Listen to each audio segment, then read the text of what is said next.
I decided to take art lessons to finally make progress in digital drawing in 60 days. Here's my art before, and here is after. And I'm really shook and satisfied with the results. Digital art is not like traditional, and it definitely needs a different approach. I've spent a lot of time, effort, and money, not so much, but still. So you gotta be very specific in the beginning of your journey if you wanna have real results. So I'm gonna share with some tips and advice and facts that I've found out throughout this journey, which will be 100% useful to you.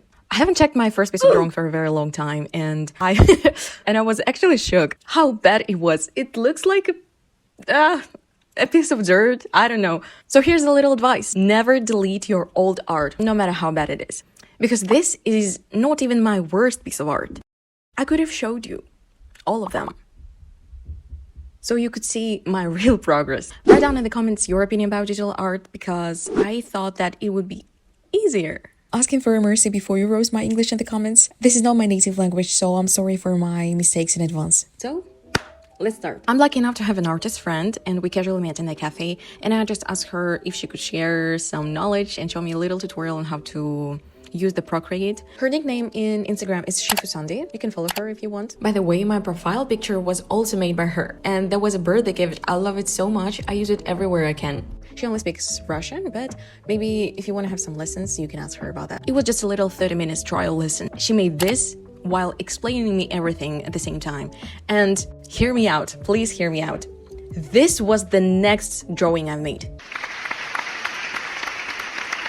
I mean, I'm speechless. That was the moment I knew I have to take lessons. We've contacted and made a brief plan on what I want to learn. It is not an art school. Here's a little brief plan. I think most of us want to know how to draw portraits. Asked her if she could explain me how to draw faces, how to use colors, shadows, how to use all the tools, effects in the Procreate, and how to delegate layers. So I could understand the gaps in my knowledge. I mean, not gaps. I have zero knowledge in Procreate. I showed her all the works of the artists that I really liked, and we just started. By the way, don't forget to like this video and subscribe on my channel. I will try to be more consistent with the content from now on.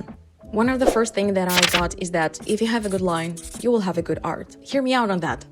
If you have a good line, you will have a good art.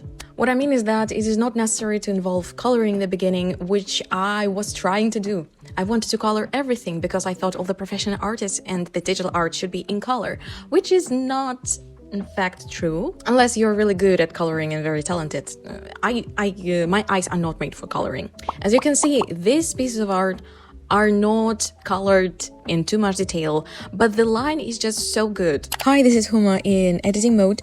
What I wanted to say is that you don't need too much details in color in order to make a good piece of art if you're a beginner. As you can see in this piece of art, they only have the color of skin, color of clothes, hair and eyes, and they only add the color of shadow above. That is it. I really love Suguru Geto, so let's compare art with him. Compare this and this art.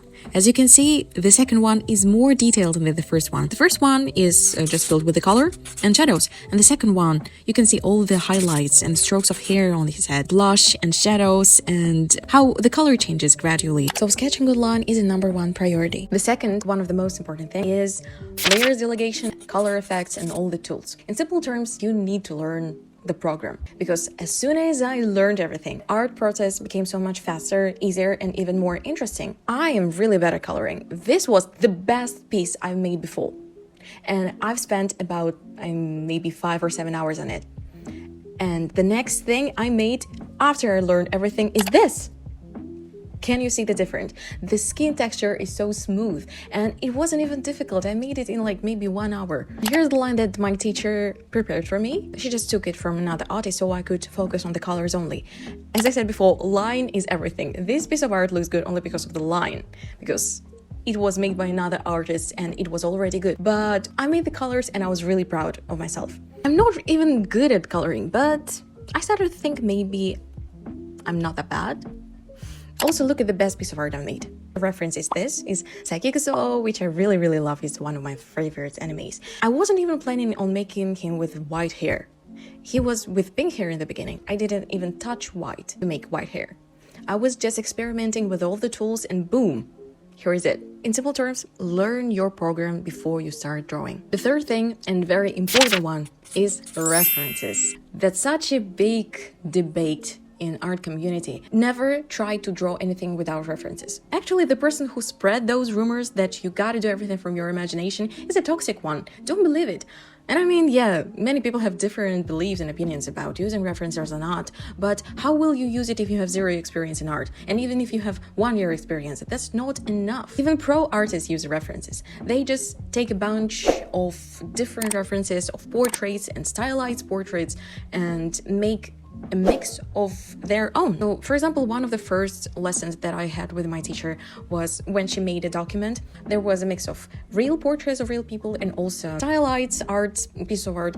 And she told me just to make a mix of this. For example, I want to draw the Asian face. Look at the stylized piece of art and try to draw the Asian face in this style. And this is how you will get used to using references. The process was a little bit difficult because I'm still struggling to use references correctly. However, I remember my first challenge and I'm actually impressed by myself because I don't think I will be able to do something like this anymore. I made everything from my own imagination. Now I'm totally sure there's nothing to be ashamed of in using references, but write down your opinion about that in the comments. Another important thing that I've noticed is that it's very cool to have an expert, my teacher, who can fix your mistakes in your art, explain you where are the mistakes and why are there mistakes. Before, I have always contacted my friends or my siblings and asked them, like, what do you think about this art? And they just roasted it, saying like, nah, it's not that good. But why? No one can tell why. But as soon as you show this piece of art to your teacher, everything will be clear. For example, this piece of art took me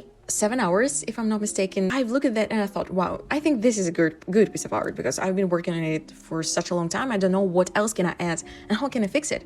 As soon as I showed it to my teacher, after that, it looked like this.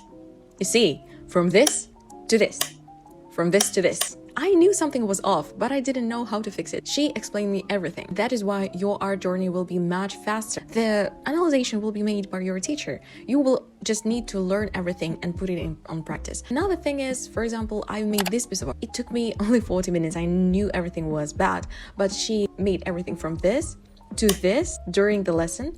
And after the lesson, she fixed it to this. The teacher knows what's wrong. So rely on the advice of your teacher and follow it. They can tell you everything, all the fundamentals, and even just small details in your art. They create such a big difference. I really recommend you to have a teacher on your journey. Homeworks and deadlines will push you forward throughout your art block. The art block is something that we've been dealing for a very long time, and it's also a very hot debate in an art community. If it wasn't for home tests and deadlines, I wouldn't be able to draw so much and so often. I'm a procrastinator. It's a big struggle for me when I need to do something that I don't want to do, but I have to. But you will have your teacher who's waiting for a home test, so you won't have any opportunity to procrastinate. Otherwise, why do you even waste your teacher's time and waste your money? I always felt really guilty when I made homework before the deadline, like 1 hour, 40 minutes before the lesson, which is a very, very big mistake. Please never do something like that.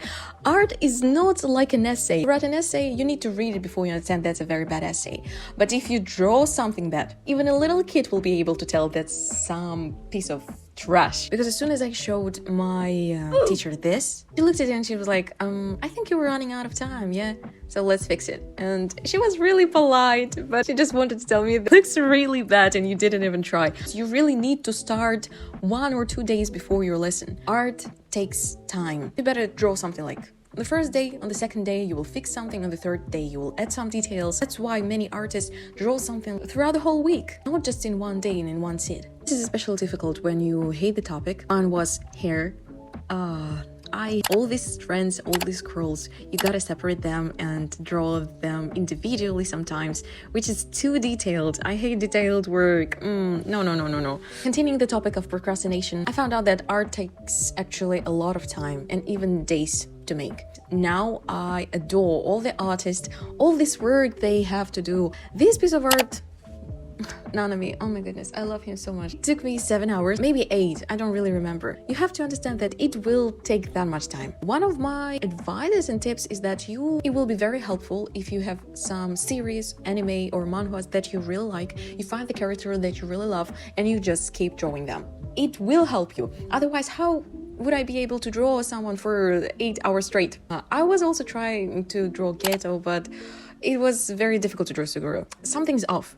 I haven't showed this piece of art to my teacher yet, but I'm sure she will fix it and will be much better. Overall, I'm really satisfied with the progress. I would have never thought that I would be able to do something like this, and that's a very good hobby of mine. So I really recommend you to have an art teacher. And if not an art teacher, maybe follow some tutorials on some artist Patreons, because Reels and TikToks and little tutorials like that don't really help you unless you learn something about your program and have skills. They are helpful only after that. They're really good, but only if you already know something. And maybe I want to try to hop on some tutorials on the Patreon on some of my favorite artists.